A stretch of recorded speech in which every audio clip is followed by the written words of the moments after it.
Okay. Uh, so, would it surprise you to know that America is the leader in the world for obese adults? Probably not. I'm sure you've heard of numerous fad diets and attempts at calorie deficits or restricting certain food types or anything to compensate for this.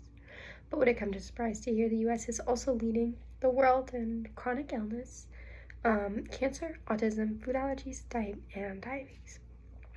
While weight loss is a major topic of conversation, it fails to address many of these major concerns, and thus the U.S. needs to take a closer look at the quality of of its food supply. So, according to the Focus for Health Foundation, the first major difference between food in the United States and the European Union is that Europeans do not let known or suspected carcinogens in their food.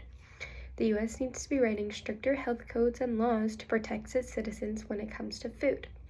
As Americans, most of us use a very specific lifestyle, much of which revolves around food. Most of Americans will live in the US their whole lives and thus have no understanding of food in the outside of the US. So I lived abroad for 3 years, and I have friends and family who live abroad, so I have specific firsthand knowledge, and I hear from them their what they see, the differences food-wise between US and Europe specifically. So issues when it comes to portion control, sodium and sugar content, anything like that. It's very common for non-Americans when they come back to America. But as Americans, it's difficult to understand the truth when it comes to food. So when things are labeled as fat-free, low-fat, no sugar added, all natural, all these things to the consumer usually mean healthy, or the consumer thinks very specifically about them, and that they have a very specific codified reasoning for them. This isn't really the case. There's not really a specific or a high bar to be able to have these on your products. So outside of this healthy food marketing, there are several things like Americans were just never taught to look for, understand, or avoid, which makes choosing safe and healthy foods even more difficult.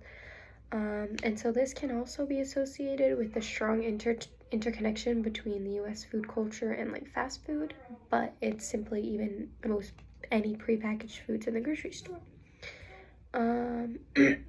So while there are many US brands that are seen and sold abroad, the specifics of the products usually are vastly different. So companies like Kraft Heinz, Kellogg's, PepsiCo, and Quaker, they all sell safer and better versions of the product overseas, and make inferior versions to sell to Americans. This is from everything to box cake mix to cereals to oatmeals. Yeah, so the US needs a change in the food system. So I looked at individual food labels of specific American brands and their similar products in the States versus in Europe, to note the specific ingredient differences. Starting with something that would be considered an American staple, fast food, McDonald's. So abroad, very logically, the fries are made with very few ingredients: potatoes, oil, dextrose, and salt. So compared to the US, which is made with natural beef flavor, sodium, acid, pyrophosphate, and then they're fried in oil laced with an anti-foaming agent called dimethylpolysiloxane, which is the main ingredient in silly putty. And while other countries somehow discovered how to make fries without all these extra ingredients, America has not. Another example is the Quaker instant oatmeal packages. So the instant strawberry and cream oats in the United States has 0 strawberries in it. Has more than twice the ingredients to its closest British counterpart to mimic the taste and look of strawberries, but no real strawberries, and nothing kind of remotely similar to this concoction exists in the United Kingdom, and their alternative to their instant oatmeal has real strawberries in it. Real freeze-dried strawberries. Something like Mountain Dew, which everyone knows is unhealthy, is even vastly different.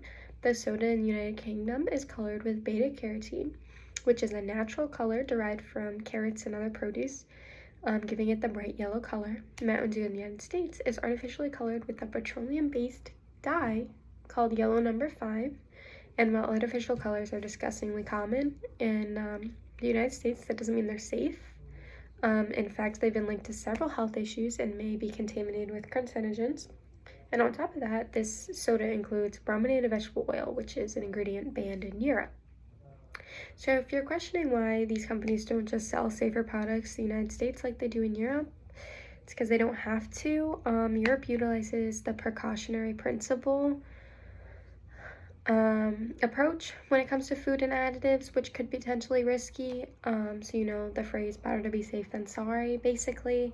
These are in turn banned or marked clearly with warning labels. The US takes a very opposite approach. It does not remove additives from our food until they're proven dangerous, which can take a very long time and goes through a lot of red tape. So Americans are literally lab rats. And the US government allows food companies to largely police themselves, deciding which ingredients, chemicals, and additives are safe to use in their products. So this means if a company can get away with a cheaper ingredient, they will. This includes anything from cheaper flavor enhancers, cheaper color, cheaper preservatives, cheaper genetically modified ingredients, despite any health impacts these ingredients may have. And the US approach more so aligns with the innocent until proven guilty mantra. Although the guilt is only proven by the company itself, which is not usually what happens. And as we produce food that is unnatural for our bodies and without understanding the implications to the larger food web and the larger food system and also our just personal health, we're putting our personal health and the health of our planet at risk. And citizens from other countries seem to understand this connection already, and Americans would benefit from following these footsteps that other countries are banning products and to avoid destruction to our health and the health of our planet. And while at the individual level, you can take your time to research the products before you buy them and the ingredients and make things from scratch, grow your own produce, all of these things, they can make a good impact on yourself personally, but it's not always very sustainable and it's not going to help in the long run. This needs to be a wide sweeping national change.